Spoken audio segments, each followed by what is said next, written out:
आम आदमी पार्टीमधल्या अहंकारी नेतृत्वाला कंटाळून राघव चड्ढा यांनी भाजपची साथ दिल्याचा नवनाथ बन यांचा दावा। भाजपमध्ये आल्यानंतर आता संजय राऊतांनी आरोप करणं बंद करण्याचाही दिला सल्ला। राघव चड्ढाजी यांनी अरविंद केजरीवालजी यांच्या अहंकाराला कंटाळून, इंडी आघाडीच्या महिला विरोधी धोरणाला कंटाळून पंतप्रधान नरेंद्र मोदीजींची साथ देण्याचा निर्णय घेतला। भारतीय जनता पार्टीची साथ देण्याचा निर्णय घेतला।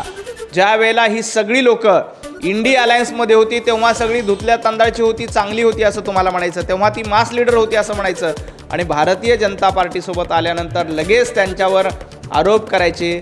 संजय राऊत हे धंदे बंद करा। एबीपी माझा, उघडा डोळे बघा नीट।